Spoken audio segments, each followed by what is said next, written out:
Chuck Norris's protégé, Jean-Claude Van Damme, had moved into Frank Dux's training circle in the 2 years since the falling out in Manila. Chuck wanted to see for himself what Dux was now teaching him.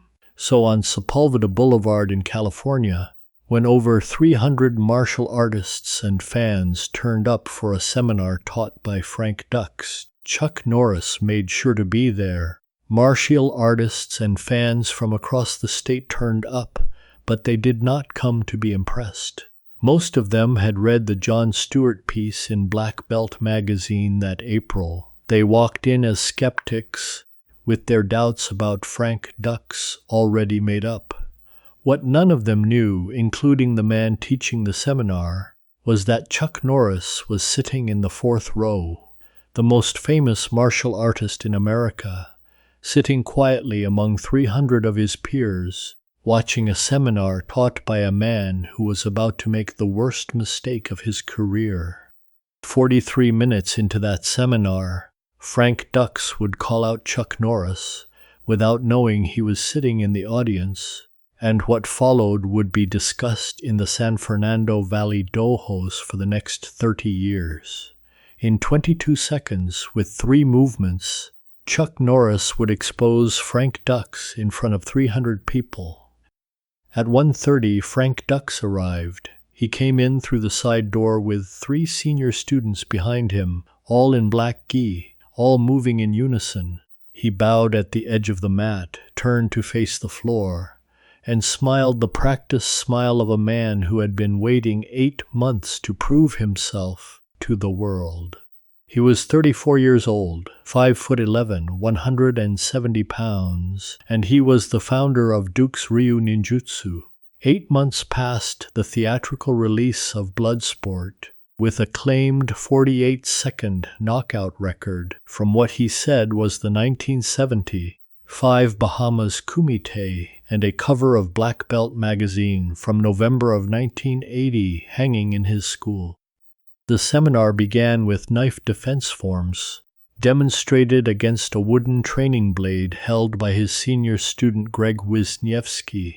The disarms were clean and the angles were good, and Dux moved through them with the economy of a man who had drilled these exact movements 10,000 times. Some of the older Kenpo instructors leaned forward in their chairs, because whatever the Jon Stewart article had said about the Kumite story, the man in front of them could move. From there he went into pressure point work, then a striking combination on a focus pad, a jab, a cross, a low round kick, a spinning back fist. Real speed, real snap. Even the skeptics in the back rows admitted, quietly, that the man knew what he was doing. Then he picked up the lapel microphone, and everything changed. He told the room that ninjutsu was the only complete combat system on the planet, because it had been forged in war and not in stadiums. The crowd accepted it in the patient way martial artists accept these things when instructors say them about their own arts. Then he kept going. Tournament karate, he said, was theater. The men who had collected trophies in the 1960s were performers. He said it again, in case the room had missed it. Performers. And then he said that Black Belt magazine had been protecting those performers for 30 years, because performers sold magazine covers and combat did not. The room shifted. The tournament veterans stopped nodding. The Kenpo black belts in the 2nd row looked at each other. Frank Dux did not see any of this. He was still looking out at 300 faces with the microphone in his hand, and what had been a seminar 40 minutes earlier was now something else entirely. He smiled. Then he said the thing that would matter. He said that Chuck Norris was the most famous example of the problem. He said that Chuck Norris had built his career on movies that taught a generation that point sparring was fighting. He said that Chuck Norris had never been hit by a man trying to hurt him. And then he smiled again and said that if Chuck Norris ever walked through that door, he would put him on the canvas inside 30 seconds. The room went quiet. Then a man in the fourth row stood up. He stood up the way someone stands up when they have decided what they are going to do. He took off the black cap. He folded it once along the brim, the way an old man folds a cap he does not want to crease. He placed it on the folding chair behind him. Then he walked down the center aisle with the economy of a man who had walked toward difficult things many times before. The recognition did not arrive all at once. The senior Kenpo instructor in the second row recognized him first, and his head turned, and his eyes widened, and the woman next to him saw the turn of his head and followed his eyes. Then the Kyokushin practitioner in row 3, then the row in front of him. The recognition spread row by row across the warehouse, like a current moving across water, and at the edge of the mat Greg Wisniewski, who had been holding a towel for his teacher, let the towel slip out of his hand and onto the floor. The last person in the room to recognize Chuck Norris was Frank Dux. He was still mid-sentence. He was still facing the front. He only turned around because 300 people had stopped breathing at the same time. And a room of 300 people not breathing has a sound, and the sound reached him before the name did. In the wings by the equipment cases, Jean-Claude Van Damme had not moved. He saw Chuck before Dux did. He did not say anything. He did not step forward. He looked at his shoes. Chuck Norris stopped at the edge of the mat. He did not raise his voice. He said that he had heard his name mentioned. He said that if Frank Dux would like to repeat what he had said, he was happy to take him up on the offer. Frank Dux did not say anything for several seconds. Several seconds in front of 300 people is a long time. His face moved through 3 distinct expressions. The first was surprise. The second was the calculation of a man who has just realized that a statement he made when he did not expect it to be tested is now going to be tested. The third was the slow reassembling of confidence back into his face. Frank Dux was 34 years old. He was a kumite champion if you believed what Frank Dux had said about himself for the last 13 years. And he had told that story so many times that part of him no longer remembered whether it had been a story or a fact. Standing in front of him was a 48-year-old man in a plain denim jacket who had just walked out of the fourth row. He nodded. He gestured to the open floor. Chuck Norris took off the denim jacket and folded it. His arms were the arms of a man who had not stopped training since he was a teenager. He kept the jeans on. He kept the running shoes on. He walked to the center of the mat. Frank Dux dropped into the stance he called his combat stance. Weight back on the rear leg, lead hand high, rear hand at the sternum. The same stance the cover of Black Belt had photographed him in 8 years earlier. Chuck Norris did not take a stance. He stood with his hands loose at his sides, weight even on both feet, eyes on Frank Dux with the quiet attention of a man who had been in this exact situation many times. 300 people in the warehouse had stopped breathing. Outside, traffic on Sepulveda Boulevard continued in the flat, indifferent way traffic continues when something important is happening that the people in cars do not know about. Frank Dux opened with the high feint. The lead hand flicked toward Chuck's eyeline, the diversion he had built into every demonstration of his that ever appeared on tape. Chuck did not react to the feint. The eyeline stayed where it had been. Frank Dux followed with the kill point. A ridge hand strike to the side of the neck, the technique he had said for 13 years, had ended 3 of his kumite matches in the Bahamas in 1975. The hand moved fast. The angle was good. By any standard the room would have used to grade the strike. It was a real strike. Chuck Norris rotated his right shoulder 1 inch. The ridge hand traveled across his collarbone instead of his neck. The strike did not land on the carotid. The strike did not land anywhere. In the same motion, Chuck's open right palm tapped Frank Dux's striking arm downward at the elbow. Not a strike, a correction. The kind of correction a senior instructor gives a student who has thrown a technique with bad form. Frank Dux was now standing in front of 300 people with his striking arm pointed at the floor, in the dojo where he was supposed to be the master. With the signature technique, he had built his reputation on having missed by 1 inch. Frank Dux abandoned the striking game. He shot low for Chuck's lead leg, the wrestling-style takedown that his kumite claims included. He drove forward off the back foot, with the full commitment of a man who knew the standing exchange had already failed, and that the only path left went through the floor. Chuck Norris pivoted 45 degrees off the line of the chute. His right hand caught the back of Frank Dux's head as it passed. His left hand controlled the wrist. The two grips together gave him complete control over Dux's downward momentum. He did not drive the head into the canvas. He did not crank the wrist. He guided the momentum sideways, so that instead of landing face first on the mat, Frank Dux ended up on one knee, facing the audience with Chuck Norris standing behind him.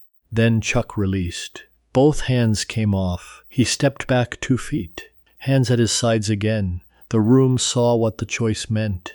Chuck could have driven the face into the canvas. He could have locked the wrist and put the elbow through the joint. He could have ended Frank Dux's career as a teacher in the next quarter second. He chose to place him on one knee in front of his own students instead.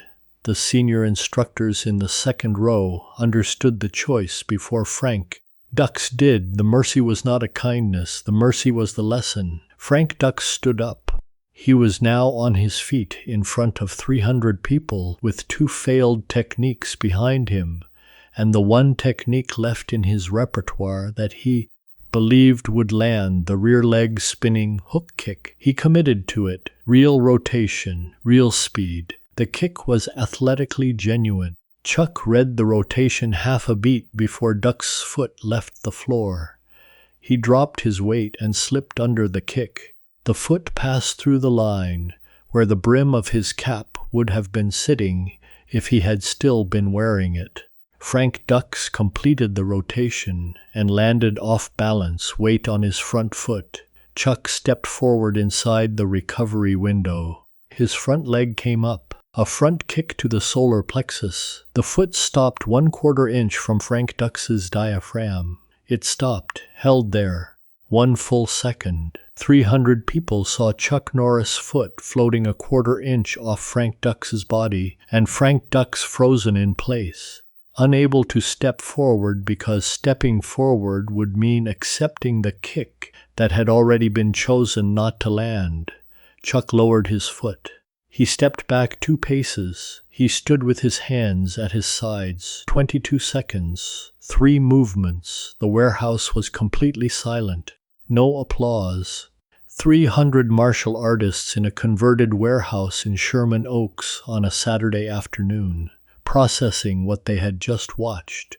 The only sound was the hum of a fluorescent fixture above the mat, and outside, the steady passage of cars on Sepulveda Boulevard, continuing in the flat, indifferent way they had been continuing for hours. The senior instructors processed it first, the tournament veterans in the second row, then the Kenpo black belts, then the Kung Fu practitioners in the back rows, who had walked in expecting one kind of confirmation about Frank Dux, and had now received a different kind entirely. What the senior instructors in that room had just seen was something specific, and the lesson was not about distance or range or technique. The lesson was about verification. Tournament karate, for everything Frank Dux had said about it 10 minutes earlier, had one thing that the unverifiable claims of the Bahamas Kumite did not have. It had 10,000 fights against opponents who had not agreed to lose. Trophy were not what made those fights real. The opponents made them real. The story a man tells about himself and the record other people can check against are not the same thing. The room had just been shown the difference, and the difference had taken 22 seconds. A man in the third row, a Kenpo instructor from Pasadena who had been teaching for 26 years, would describe what he saw later as the cleanest correction he had watched in person in his life. He would say it that evening at a steakhouse on Ventura Boulevard to two of his senior students who had not been there, and he would have to stop in the middle of saying it because the description kept arriving in his mind without words around it. The shoulder rotation, the palm tap, the pivot off the chute. In the back row, a young brown belt who had driven down from Bakersfield that morning sat with his hands flat on his thighs. He had defended Frank Dux to his friends at his own dojo only a week earlier. He had argued that the Stewart article in Black Belt had been a hit piece. He had said it loudly enough that the people who disagreed with him had stopped disagreeing with him out of politeness rather than agreement. He was now sitting in a folding chair in Sherman Oaks, watching a quiet 48-year-old man walk back toward the fourth row, and he was working out the words he would say to his friends the next time he saw them. The words were not arriving easily. The words were a different kind of work than the words he had used the week before. In the wings, Jean-Claude Van Damme had still not moved. He was still looking at his shoes. The two senior students next to him stood empty of motion. Van Damme had been a young man in Manila 2 years earlier and a young man in Brussels before that, and now he was a young man in a warehouse in Sherman Oaks, and his eyes were on the floor. Frank Dux walked toward Chuck Norris, slow, even steps. He stopped 2 feet away. Something happened in his face during the walk across that small distance. The senior instructors in the front rows watched it carefully. They watched a man choose. He stood at the fork for the duration of those few steps. One path was the path of explanation, the path that allowed him to say that kumite techniques had never been designed for a sport karate context, the path that allowed him to retreat into the long, careful list of reasons why what had just happened did not mean what it appeared to mean. The other path was harder and shorter, and required something of him that the first path did not require. Dux had more to lose than most men would have had at that fork. His entire teaching career rested on the kumite story. The room watched the choice take longer than the room expected. The senior students in the wings watched it. Greg Wisniewski watched it. Jean-Claude Van Damme, by the equipment cases, did not look up. Then Frank Dux extended his hand. He said that he had spoken out of turn. He said that what he had said about Chuck Norris was wrong. He said it directly. He did not soften it with explanations. He did not retract the kumite claims. He did not say anything about the Bahamas, or about 1975, or about the 48-second knockout record. He apologized for the personal attack only, and 300 people noticed which words were missing. What 300 people noticed in that omission was the same thing the senior instructors had noticed in the choice not to drive the face into the canvas. The apology had been chosen carefully. Frank Dux had not retreated from the territory he could still hold. He had given up only the territory that had just been taken from him by force. The territory he had not been forced to surrender, he kept. A man who had spent 13 years building a story knew exactly which pieces of the story he could still hold and which pieces had just been removed from his hand. And he had drawn that line in real time, in front of a room that was watching him draw it. The senior instructors respected the line. They did not love it. They watched a man choose to protect what could still be protected, and they understood the choice for what it was. The choice was honest about its own dishonesty. It was the closest thing to an admission that a man in his position could make without ending his career. On the same afternoon his hand been forced. Chuck Norris took the hand. He shook it once. He nodded. He said one sentence in the same calm, even tone he had used when he had stood up from the fourth row. He said that the trophies were real, that Frank Dux should keep teaching what he taught, but that he should not use Chuck's name in that room again. He released the handshake. He walked back to the fourth row. He picked up the gray sweatshirt and pulled it over his head.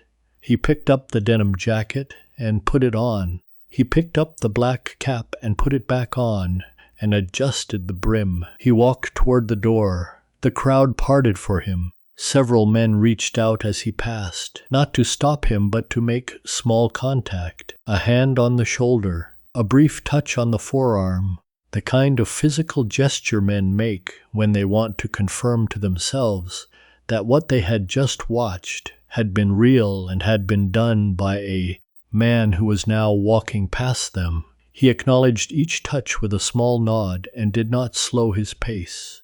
As Chuck walked past the equipment cases on his way out, his eyes found Jean-Claude Van Damme's.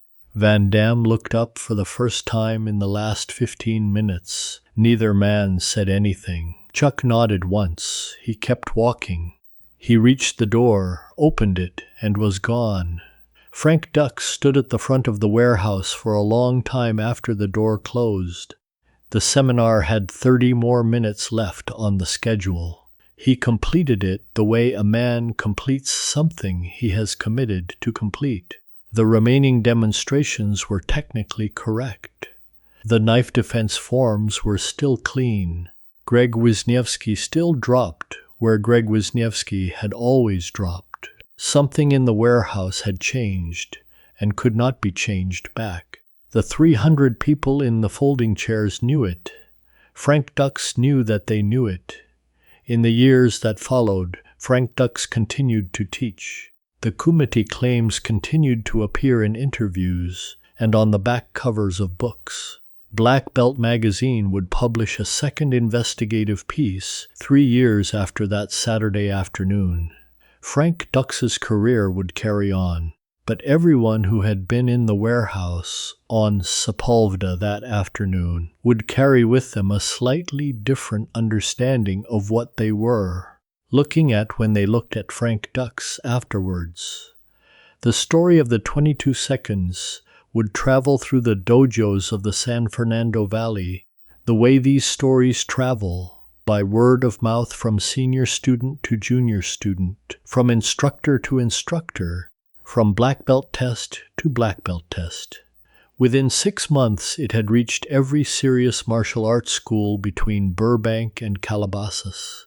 Within a year, it had reached Texas. Within 3 years, a Kenpo instructor in Tokyo had heard a version of it from an American visiting student, and the version he heard was close enough to what had actually happened in the warehouse that the people who had been there would have recognized it. The story changed in small ways as it traveled. In some versions, Chuck wore a baseball cap, and in others a fedora. In some versions, the front kick stopped half an inch from Frank Dux's diaphragm, and in others it stopped a full inch away. In one version that circulated in the early 1990s, Chuck had spoken 3 sentences instead of 1, and in another he had spoken none at all and had only nodded. The details drifted the way. Details drift when a story is being told by people who were not there. The core of the story did not drift. The core was that a 48-year-old man in a denim jacket had walked out of the 4th row of a seminar he had not been invited to, had absorbed 3 attacks from a man who taught attacks for a living, and had responded with 3 movements that had each chosen mercy at the last quarter inch. The core was the quarter inches. The mercy was what people remembered. In 22 seconds, Chuck Norris reminded everyone in that warehouse of something that gets forgotten in martial arts the longer the conversation goes on. The story a man tells about himself And the things a man can actually do at speed against someone who is not cooperating are two different things. The difference can be measured on any Saturday afternoon, in any warehouse on any boulevard, by any man who is willing to step onto the floor and find out. Thank you for watching. Let me know your thoughts in the comments, and make sure you are subscribed.